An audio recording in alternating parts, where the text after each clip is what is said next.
the stadium. We go to the bottom half of the first inning. Brian Mann, Johnny Ray, Jerome Reed due up, and now we got the answer to one question. Steve, Mark Lambert looks awfully sharp here early in this ball game, but now we get to find out the other. Can the Raiders touch Pep Harris? Well, I think we're going to find out early. It was interesting during the playoffs, Doug, first 4 or 5 games, we noted that the bottom third of the Raider order really was doing the damage for the team. Here in this state championship series, it's been the first 4 batters, really. Brian Mann, Johnny Ray, Jerome Reed, and Chuck Cunningham. They have 7 of the Raiders' 8 hits in this playoff series. So right now it's the top 4 batters in the orders who are getting the job done. Brian Mann, who's 1 for 7 in this series, will lead things off. Brian Mann comes to the plate. The Raiders fanned the first 7 batters that faced Pep Harris the other night. 7 strikeouts in a row to start the game. 11 batters retired in a row before Jerome Reed broke up the no-hitter, the perfect game, and the shutout with a home run. Pep Harris, first pitch inside, a ball, 1-0. Well, he isn't perfect.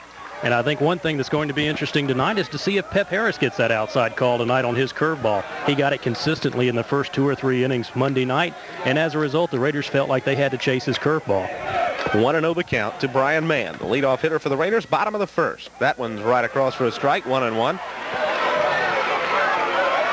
And I don't think Ed Prescott felt his team was real aggressive early in that ball game, and that helped Harris get rolling. 1-1 the count. Harris winds and fires.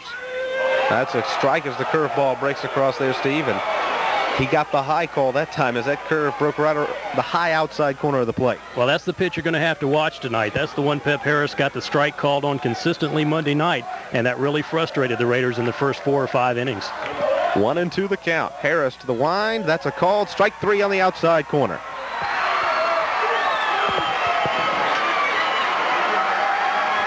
One away, and the Lancaster fans all down that right field line with K signs up. The second baseman, number 2, Johnny Ray. Harris really, he surprised Brian Mann on that one, really. First few at-bats for Brian Mann the other night, he came with strictly with curveballs. That time he hit the fastball on the outside corner, and Brian was really mad at himself for not swinging at that one. Johnny Ray the batter. Harris winds and fires. It's a ball high, 1-0. Overflow crowd here at the stadium tonight.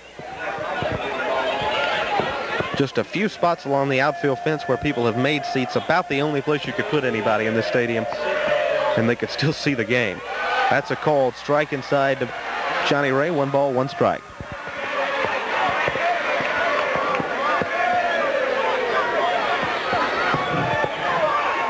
Harris checks Robbie Reed, the catcher. Here's the delivery. Just missed on the outside corner. 2-1. Harris on the mound, Reed behind the plate, Richie Ballard at first, John Barnes at second, Steve Hegler at short, Ciano Truesdale at third, Gigi Harris, Mark Anthony, and Aaron Curitan make up the outfield. 2-1 count to Johnny Ray. Here's the pitch, misses outside. 3-1 is the count. And Harris, first couple of batters anyway, not as overpowering as he was the other night. And John Barnes, walks in there and tells Pep Harris, just relax. Ball 4 on the outside corner. He walked him. One other change, Steve, that they have made. Barnes is playing shortstop. Hegler is playing second base. I really don't know what the reason for that is defensively. Throughout the season, Harris and Barnes really have switched off at second base, but they decided to go with Hegler there tonight. And I guess they feel like, Barnes out at shortstop probably has a little more range than Hegler, so we're going to see if that makes any difference. Well, they made that change and moved him over there the other night when they brought Hegler into pitch, and maybe they feel like they found something. Jerome Reed, the batter. 1 on, 1 out here in the first. First pitch to Reed is a ball. 1-0. Pops away from Robbie Reed, but he blocked it out in front of the plate.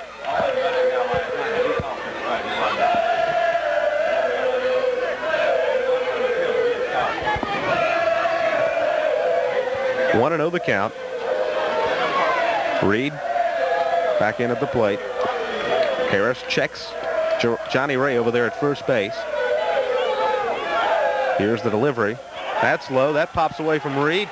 Ray headed down to second. He may have jumped too early, but the throw is wide, and he's going to be safe. Steve, I think they had him. Had the throw been on target, but it was wide of the bag, and Ray takes second base. Well, a good throw would have made it close down there at second base. Credit Steve Hegler over there with a great catch on that throw. Reed's throw was sailing out toward right center field. Hegler came over and made a great stop on that ball. There's a bug right here I just have the urge to kill. Oh, got him. I get a put out on that. 2-0 the count on Jerome Reed. Johnny Ray now with a nice lead down at second. Harris looks back at second. Hegler fakes the play down there inside to Jerome. 3-0. And we talk about the Raiders and Ed Prescott manufacturing runs. For years, they've been able to get somebody on base, move them around through some shifty base running and just some heads-up play. And Ed Prescott realizes the value of a run. They're going to see if they can't get one right here. Well, if you're Lancaster coach Al Berry, control problems right now are the last thing you want to see from Pep Harris. It really got him in hot water in the first and second innings the other night. 3-0 pitch is a called strike. 3-1. Jerome Reed was 4 steps down to first base before the umpire made the strike call. I think Jerome was trying to influence him a little bit. I believe he was. Umpires really hate when that happens.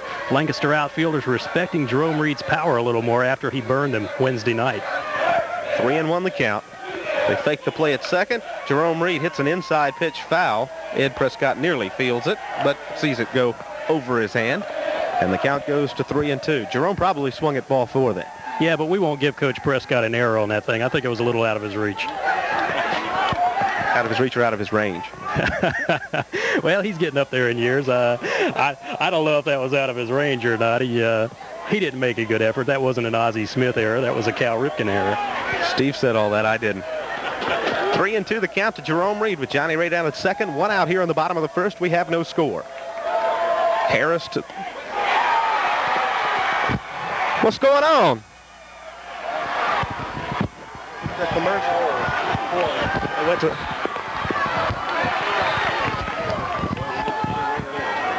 Come back right after this commercial. Went down on strikes, so we have 2 away with Johnny Ray down at second. Cunningham is the batter here with 2 down. That's a called strike. 0-1 to Chuck.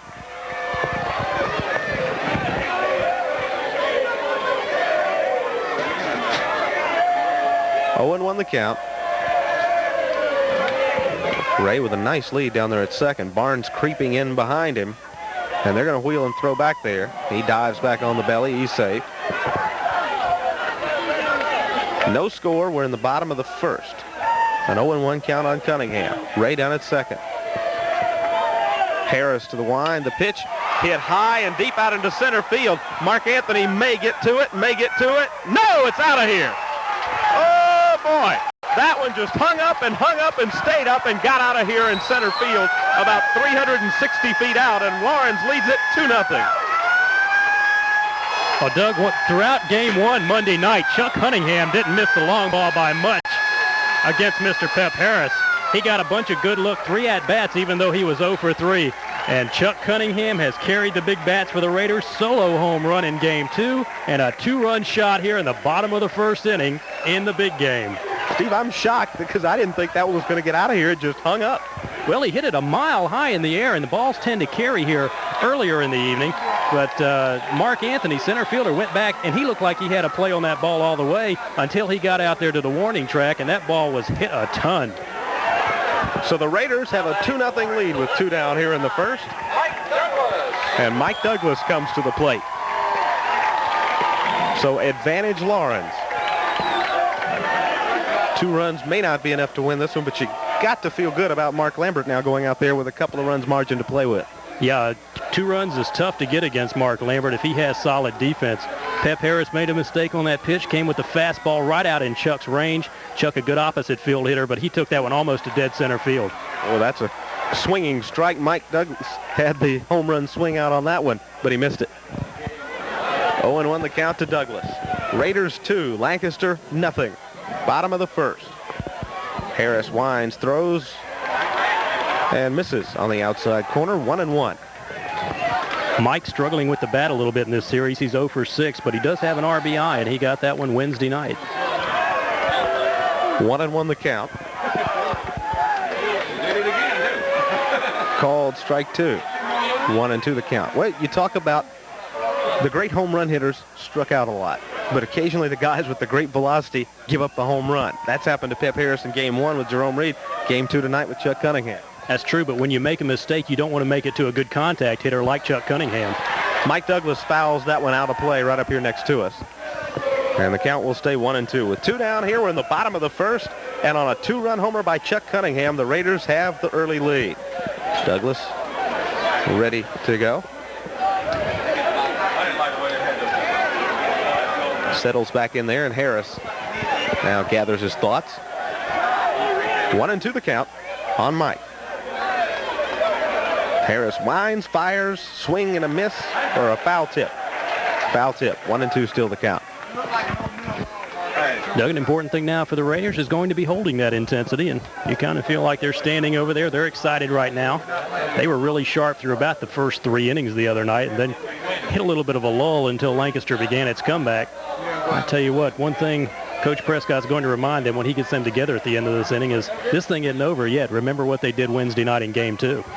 1-2 the count to Mike Douglas. The pitch, swing, and a miss, and he struck him out. But the Raiders get a pair of runs, and they've got the early lead. After 1 inning, it's Lawrence 2, Lancaster nothing. We'll be back in 60 seconds.